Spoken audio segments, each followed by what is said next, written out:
So guys, जैसा कि हमने पिछले एपिसोड में देखा, हुआ बुफान सैकड़ों कोशिश करने के बावजूद भी लॉर्ड ऑफ स्टार स्पेसशिप को बना नहीं पा रहा था। उसे काफी सारे ट्रेजर की जरूरत थी। तभी उस जगह पर दो सेक्ट के लोग आए जिन्हें जुयांग ने मार डाला था। हुआ बुफान ने उनके ट्रेजर से स्पेसशिप को बना दिया, जिससे जुयांग वहां से निकल गया था। पर वो बुफान उसमें पोजिशनिंग स्टार डिस्क डालना भूल गया, इसीलिए वो भी जुयांग के पीछे निकल गया था। जुयांग स्पेस में आ चुका था। उसे एक दुनिया दिखाई देती है। जे युआन फेरी लैंड होता है, वो उसके अंदर चला जाता है। वहाँ शहर में स्पेसशिप को ले जाना वर्जित था, इसीलिए सभी शिप को बाहर ही रोका गया होता है ताकि उन्हें पार्किंग में लगाया जा सके। तभी वहाँ जुयांग भी पहुंच जाता है। जुयांग की शिप देखकर पार्किंग मैनेजर काफी खुश होता है, क्योंकि जुयांग की पावर केवल क्यू रिफाइनिंग लेवल पर थी, जिससे उसे लग रहा था कि मैं इसे लूट सकता हूँ। और वो जुयांग के पास आकर उसे पार्किंग के 100 स्टार सिक्के मांगने लगता है और उसे साइन करने को बोलता है। पर जुयांग उसके इरादे समझ गया था, इसीलिए वो वहां से नीचे आ जाता है। वो पार्किंग वाला आदमी बोलता है कि इस दुनिया के खतरों से अनजान है, ये जिंदा वापस नहीं लौट पाएगा। जुयांग बाजार में आ जाता है। जुयांग देखता है कि इस दुनिया में लोग शिकार करके अपना जीवन यापन करते हैं। वहाँ जियो किंग नाम की लड़की अपने ग्रैंडपा वांग के साथ शिकार मिशन को देखने आई होती है। वो अपने ग्रैंडपा से कहती है कि एक नया हंटिंग मिशन पोस्ट किया गया है। ग्रैंडपा कहते हैं कि हमें इस मिशन की जांच करनी चाहिए, हो सकता है कि हम इससे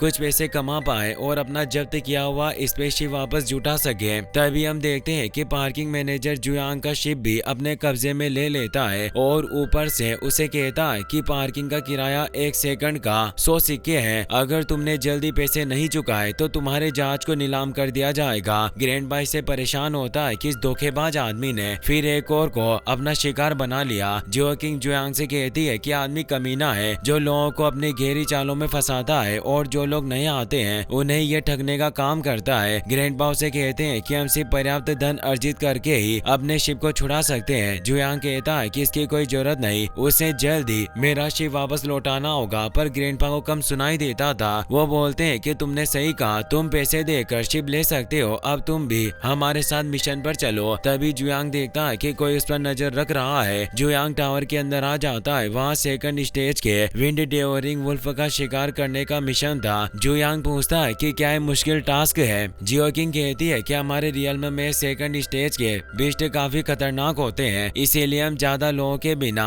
कभी भी उन भेड़ियों का सामना नहीं कर सकते। तभी उनका पीछा कर रहा आदमी उनके पास आ जाता है। वो कहता है कि मैं तुम्हारी मदद करूंगा, मैं एक रेड कार्ड वाला हंटर हूँ, उसका नाम दुआन होता है। ग्रैंडपा रेड कार्ड को देखकर काफी खुश हो जाते हैं और जुयांग से कहते हैं कि हमें इसके साथ चलना चाहिए। जुयांग जानता था कि दुआन कोई चाल चल रहा है, पर फिर भी उसके साथ जाने के लिए तैयार हो जाता है। अब वो सभी विंड वैली में आ जाते हैं, जहाँ ही वो विंड वुल्फ रहा करते थे। वो एक क्लिफ के किनारे पर रुकते हैं। ग्रैंडपा कहते हैं कि नीचे काफी सारे वुल्फ मौजूद है। जियो किंग अपने दादा से कहती है कि आपको काफी केयरफुल रहना होगा। तभी जियो किंग के ग्रैंडपा अचानक किसी के वश में हो जाते हैं, जिससे वो तेजी से नीचे की तरफ बढ़ रहे होते हैं। जियो किंग उन्हें रोकने लगती है। वो जुयांग से कहती है कि मेरे दादा को उन भेड़ियों के द्वारा नियंत्रित किया जा रहा है। दुआन हंसने लगता है और अपने ओरा को एक्टिवेट करता है। पता चलता है कि उसने ही ग्रैंडपा को वश में किया था। वो बोलता है कि इन वुल्फ पे की कीमत 3000 स्टार कॉइन है, पर अगर मैं इन्हें कल्टीवेटर खिलाऊंगा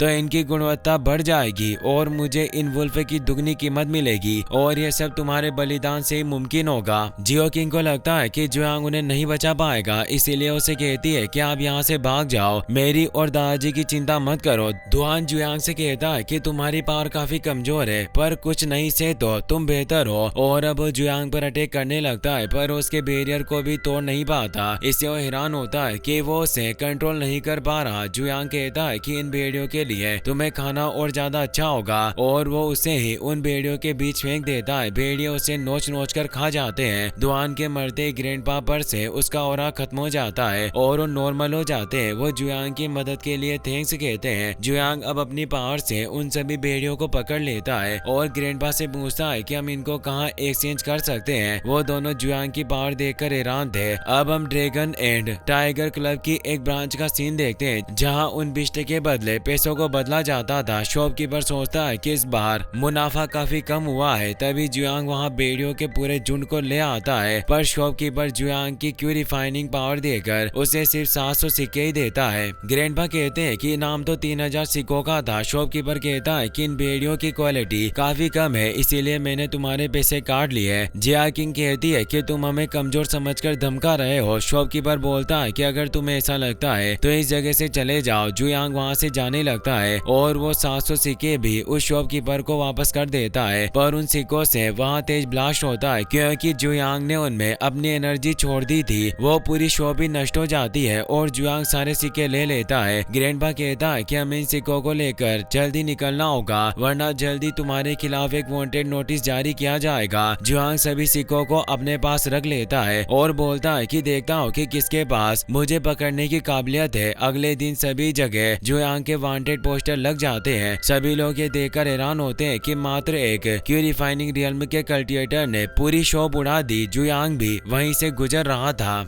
वो देखता है कि उसे पकड़ने पर 100 सिक्के इनाम है। सभी लोग वहाँ जुयांग को देखकर हैरान थे, पर वो कहते हैं कि इस पर इतना कम इनाम है, वास्तव में तुम्हें तो डूबकर मर जाना चाहिए। और एक आदमी जुयांग का काफी मजाक उड़ाता है। जुयांग उसे आग से जलाकर तड़पाने लगता है। सभी ये देखकर डर जाते हैं। जुयांग अपनी पावर से पूरे बोट को ही उड़ा देता है। जुयांग उन आदमियों से पूछता है कि एक क्यू रिफाइनिंग रियल्म के कल्टिवेटर पर आखिर कितना इनाम होना चाहिए। वो आदमी कहता है कि आप सर्वोच्च इनाम के हकदार हो, जरूर ड्रैगन टाइगर एसोसिएशन से कोई गलती हुई होगी। जुयांग पूछता है कि आखिर ये ड्रैगन टाइगर एसोसिएशन क्या है। वो आदमी बताता है कि ये पूर्वी माओ शहर की एक स्थानीय शक्ति है जिसने ही आप पर इनाम रखा और ये इस शहर की आधी से ज्यादा संपत्ति पर नियंत्रण रखते हैं और वही इनाम की राशि तय करते हैं। जुयांग पूछता है कि इसका मतलब वो ड्रैगन टाइगर एसोसिएशन काफी अमीर है। तो पेटिशनर हमें जवाब देता है। जुयांग उस पेटिशनर को अपना वांटेड पेपर देते हुए कहता है कि तुमने मुझे पकड़ लिया, अब तुम मुझे ड्रैगन टाइगर एसोसिएशन के पास लेकर जाओ। वो पेटिशनर जुयांग को लेकर ड्रैगन टाइगर एसोसिएशन में आ जाता है। एसोसिएशन हेड एलोर्ग नाम की एक लेडी होती है। वो आदमी उसे बताता है कि मैंने इस वांटेड क्रिमिनल को पकड़ लिया है और मैं यहाँ इनाम लेने आया हूँ, पर क्या आपने इन पर इनाम काफी कम नहीं रखा? क्या आपसे कोई गलती हुई और आप 2 और 0 को ऐड करना भूल गई? उसके ऊपर जुयांग का काफी डर था, पर हेड एलोंग जुयांग की पावर से बेखौफ थी। वो गुस्से में कहती है कि तुम क्या बकवास कर रहे हो? एक इमोर्टल लेवल के वांटेड क्रिमिनल पर भी 1000 स्टार कॉइन का इनाम होता है और फिर ये तो सिर्फ क्यू रिफाइनिंग रियल्म में है, इसीलिए 100 कॉइन भी इसके लिए ज्यादा है। और वो 100 रुपए की वैल्यू का एक सिक्का बाहर निकालती है। जुयांग की पावर से वो पूरा हॉल ही हिलने लग जाता है। उसे काफी गुस्सा आ रहा था, जिससे उस पूरे हॉल को ही नष्ट करने लगता है और वहाँ एक वोर्टेक्स क्रिएट हो गया था जिसमें हेड एलोंग भी उस बाउंडर के अंदर जाने लगती है। वो काठी है। वो कहती है कि मैं ड्रैगन टाइगर एसोसिएशन की बॉस हूँ, मुझे माफ कर दो, मैं आपको ढेर सारा पैसा दे सकती हूँ, कृपया मेरी जान बख्श दे। जुयांग अभी भी रुक नहीं रहा था। वो आदमी एलो को कहता है कि आपने एसेस्टर पर जो इनाम रखा वो काफी कम है। हेड कहती है कि मैं इनाम को बढ़ा दूंगी। जुयांग उसे नीचे लेकर आता है और उसे अपना वांटेड पोस्टर देता है। हेड एलोंग काफी डर गई थी। वो उसके इनाम को बढ़ाकर 1 करोड़ कॉइन कर देती है। जुयांग कहता है कि अब जल्दी से मुझे सिक्के दो। एलोंग कहती है कि आपने पूरी जगह को बर्बाद कर दिया और मनी टोड मेरे पास नहीं है, इसीलिए मैं आपको पैसे नहीं दे सकती। जुयांग अपनी रिवर्स स्पेस टेक्निक का इस्तेमाल करता है, जिससे वो हॉल वापस पहले की तरह ठीक हो जाता है, जैसे वहाँ कुछ हुआ ही ना हो। ये देखकर एलो काफी हैरान रह गई क्योंकि ये एक फॉरबिडन टेक्निक थी। अब वो टोर्च से सारे सिक्के बाहर निकलने लगते हैं। जुयांग कहता है कि एक हंटर होना वाकई काफी प्रॉफिटेबल होता है। वो देखता है कि वहाँ काफी सारे हाई रैंक के डीमन को मारने पर इनाम है, जिससे अब वो अपने लॉर्ड स्टार शिप में एयरलॉक को लेकर उन डीमन का शिकार करने के लिए निकल गया। लोग जब ये देखते हैं कि जुयांग ने सुप्रीम लेवल मिशन को एक्सेप्ट किया है तो सभी हैरान हो जाते हैं, क्योंकि जुयांग सबसे पहले स्काई डेवरिंग बिस्ट का शिकार करने निकला था, जो 9th लेवल के पी का बिस्ट होता है, जिसे आज तक कोई नहीं मार पाया। एयरलॉक भी काफी डरी हुई थी। वो जुयांग से कहती है कि एंसेस्टर, मैंने आपको पहले से ही सारे पैसे दे दिए, फिर भी आप मुझे अपने साथ क्यों ले आए? वो स्काई डेवरिंग बिस्ट की लोकेशन पर पहुंच गए थे। वो बिस्ट काफी विशालकाय था। एयरलॉक काफी डर जाती है। वो बिस्ट उन्हें खाने के लिए बढ़ रहा था। वो जुयांग को इस बारे में बताने लगती है। एयरलॉक को लगने लगा कि वो अब बच नहीं पाएगी, पर जुयांग अपने एक्सट्रीम रियल्म को एक्टिवेट कर लेता है, जिससे वो स्काई डेवरिंग बिस्ट एक ही अटैक में जोरदार ब्लास्ट के साथ नष्ट हो जाता है। जुयांग उसके डीमन पर्ल को भी अपने पास ले लेता है। जुयांग अब एनिग्मा बटरफ्लाई का शिकार करने आता है, जो दूसरे रैंक पर थी। वो एक गोल्ड डस्ट रिलीज करती थी, जिससे कोई भी बच नहीं सकता होता था और लोग इल्यूजन में गिर जाते थे। वो बटरफ्लाई जुयांग के शिप को डस्ट से कवर कर लेती है। एयरलॉक काफी डर गई। वो कहती है कि एंसेस्टर आपने स्काई डेवोरिंग बिस्ट को मार दिया, क्या इतना काफी नहीं था? जुयांग ड्रैगन ब्रेथ का इस्तेमाल करके उन सभी बटरफ्लाई को भी खत्म कर देता है और उनके कोर को अपने बैग में स्टोर कर लेता है। जुयांग अब वापस से ड्रैगन टाइगर एसोसिएशन में लौट कर आ जाता है। इसी के साथ ये एपिसोड यहीं पर खत्म हो जाता है।